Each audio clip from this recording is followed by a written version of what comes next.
Wait, what do you mean my sister booked the venue? I gripped my phone tighter, feeling my stomach drop as the wedding coordinator on the other end hesitated. I'm so sorry, but the deposit was paid in full last week under her name. She said it was urgent and that she was finalizing her wedding details. Since no other payments had been made under your name yet, we assumed you had changed plans. My breath hitched. Remember, this wasn't happening. My hands shook as I pulled up my messages. I had emails, contracts, everything confirming this was supposed to be my venue. The place I had dreamed of walking down the aisle, the place my fiancé and I had painstakingly chosen together. And yet, somehow, my sister had swooped in and stolen it right from under me. Rage burned in my chest, hot and consuming. I didn't need to ask how she pulled it off. My sister Vanessa had a long history of taking whatever she wanted. Attention, clothes, even boyfriends when we were younger. But this? This was a new level of low. I stormed out of my apartment, barely hearing my fiancé, Daniel, calling after me. My mind was spinning, my heart pounding. Vanessa was engaged, yes, but her wedding date wasn't even close to mine. She had no reason to take the venue, except to spite me. Within minutes, I was outside her house, my knuckles white as I pounded on the door. She answered with an innocent smile, a glass of champagne in hand, as if she had been expecting me. "Oh, wow, you got here fast," she mused, taking a slow sip. "Let me guess. You found out?" I couldn't breathe. "You stole my wedding venue?" My voice came out sharp, incredulous. Vanessa tilted her head, eyes gleaming with smug satisfaction. "I didn't steal it, sweetie. I just made sure it went to someone who would actually appreciate it." Blood roared in my ears. She wanted a war. Fine. She was about to get one. I stared at Vanessa, my heart pounding with a mix of rage and disbelief. She stood there, smirking over the rim of her champagne glass, fully aware of what she had done. My fists clenched at my sides. "What the hell is wrong with you?" My voice was tight, barely holding back the explosion building inside me. "That was my venue. You knew it was my venue." Vanessa let out a light laugh, setting her glass down with a slow, calculated motion. "Relax," she drawled. "It's just a building. If it really meant that much to you, you should have put the deposit down sooner. First come, first served." I felt my stomach twist. "You didn't even want that venue." She shrugged. "I didn't, but then I thought about it. And, well, you always get everything first. You were engaged before me. You had everything planned out. You didn't even think about how that made me feel, did you?" I sucked in a sharp breath, my nails digging into my palms. "Oh, so that justifies stabbing me in the back?" Her smile widened. "Oh, come on. You'll find another place. Your wedding is still months away. It's not that big of a deal." But it was. It wasn't just about the venue. It was about her, about the way she had spent our entire lives making sure I never had anything without her taking a piece of it first. Growing up, Vanessa had always been the golden child, the one everyone doted on, the one who got away with everything while I had to be responsible, accommodating, the mature one. And the worst part? She knew it. She reveled in it. It started when we were kids. I'd get a new toy for my birthday, and within hours Vanessa would cry until our parents forced me to share. If I won a school competition, she'd find a way to steal the spotlight, throwing a tantrum at dinner, suddenly getting sick, or whining about how she would have won too if she had tried. By middle school, it became more calculated. She'd borrow my clothes without asking, stretching them out or returning them stained. When I finally confronted her, she'd laugh and say, "Oh, don't be so dramatic, you have plenty of other outfits." And if I dared to argue, my mom's usual response would be, "She's your little sister, let it go." High school was even worse. She flirted with my crushes just to prove she could.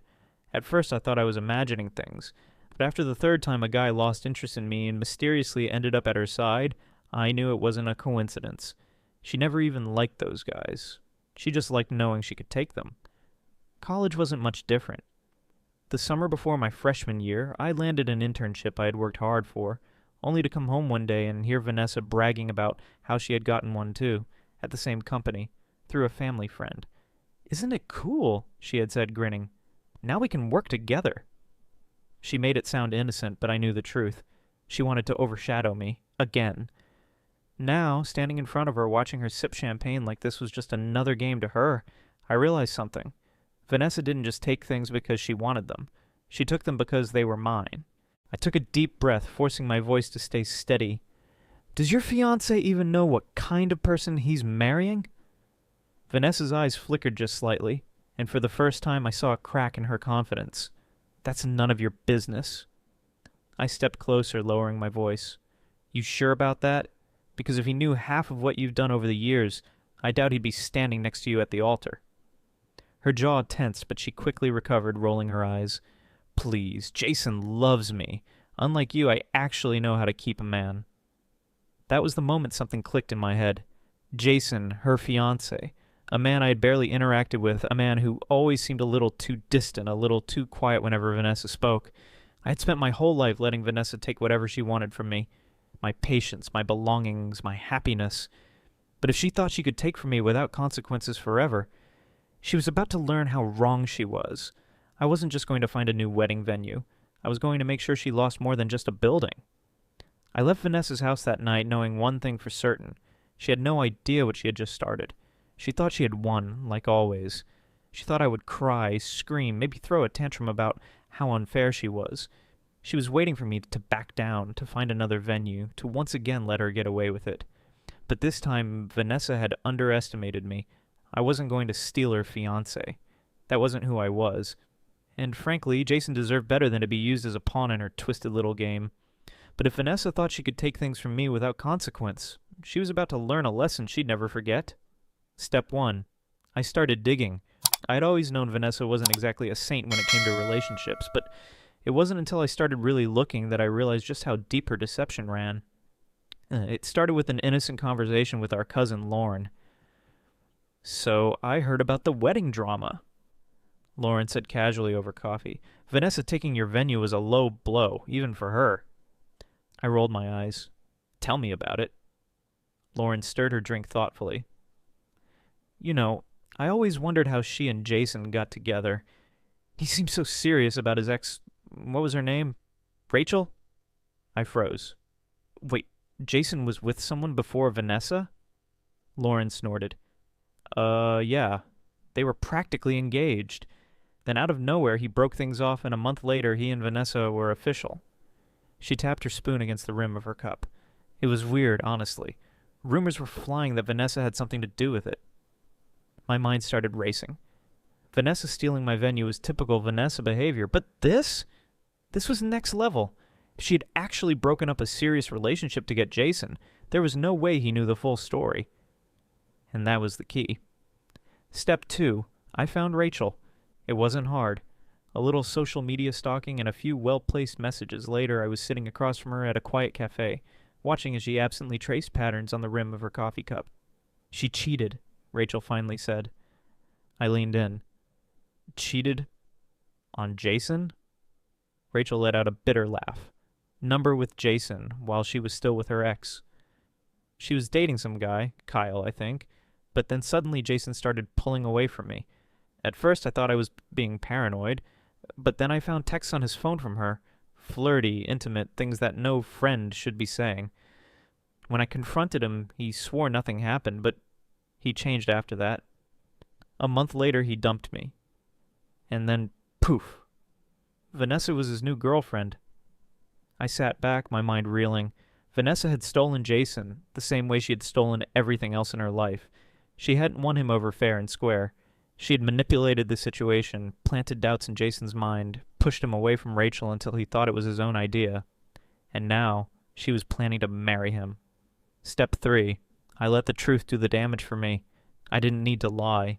I didn't need to manipulate. I just needed to make sure Jason knew exactly who he was marrying. The opportunity came sooner than expected. Vanessa had planned a massive engagement party, the kind where she could show off her stolen venue, her expensive ring, and the picture-perfect life she had built on lies.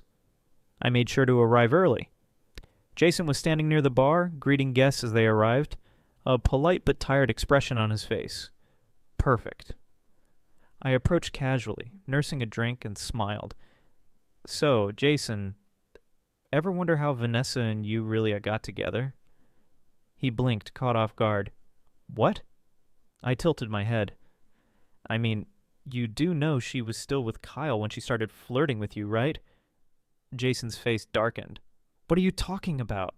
I took a slow sip of my drink, letting the silence stretch. Then I pulled out my phone, scrolling to a certain set of messages that Rachel had kept from Vanessa years ago. Screenshots. Ones that made it very clear she had been playing both sides until she was sure Jason was fully in love with her. I handed him the phone. His eyes skimmed the messages. His breathing slowed. And then his entire expression shifted. "That's not possible," he muttered, but his voice was weak. I shrugged. "You tell me."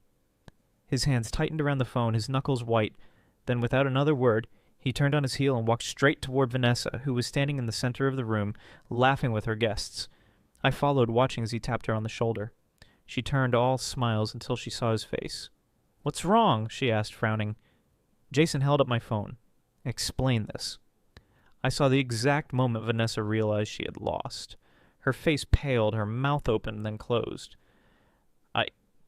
I don't know where you got that, but it's not real," Jason finished coldly. "Because it looks pretty damn real to me." The room had gone silent. Every guest was watching, listening. Vanessa's entire perfect facade was crumbling. "Jason, please!" She tried again, her voice shaking now. "You're really going to believe her over me?" Jason stared at her for a long moment. Then finally he shook his head. "I don't think I even know who you really are." And just like that, it was over. Vanessa's engagement collapsed in front of everyone she had worked so hard to impress. Guests whispered, her friends exchanged looks, and within minutes, Jason was gone. He didn't yell, didn't argue, he just left. And Vanessa? She turned to me, eyes blazing with fury. "You did this!" I smiled. "No, Vanessa, you did this to yourself."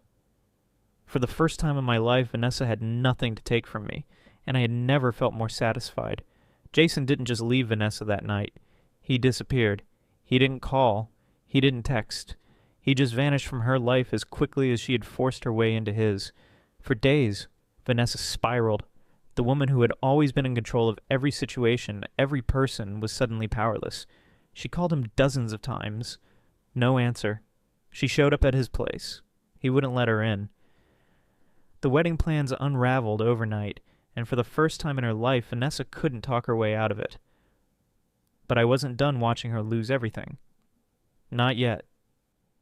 Rachel called me a few days after the engagement party. "I heard about what happened," she said cautiously. "I'm guessing Jason took it as badly as I thought he would." I leaned against my kitchen counter, twirling my phone between my fingers. "You knew this would happen?" Rachel let out a humorless chuckle. "Of course I did. I just didn't know when." I hesitated before asking the question that had been nagging at me since the night of the party. "Why didn't you tell Jason about the messages sooner?" She sighed. "Because I knew he wouldn't believe me." That made me pause. "Why not?" "Because Vanessa didn't just manipulate him into falling for her. She manipulated him into doubting me first." Rachel explained that toward the end of their relationship, Jason started pulling away, not because he was suddenly in love with Vanessa, but because Vanessa had been planting seeds of doubt for months. Subtle, careful, just enough to make him second-guess everything. She started small, Rachel continued, mentioning little things like, "Oh, I saw Rachel talking to that guy at the gym and they looked close," or "Rachel's been so distant lately, maybe she's stressed about something." It was all innocent enough that Jason didn't even realize what was happening. But over time, it built up. He started seeing problems that weren't there. And once she had him questioning me, all she had to do was swoop in as the understanding friend who was always there for him. I exhaled slowly. And then, when he finally left, she was ready to take my place. Rachel's voice was bitter. Exactly. And by the time I found those messages she had sent to her ex, it was too late. Jason had already convinced himself that our relationship wasn't working.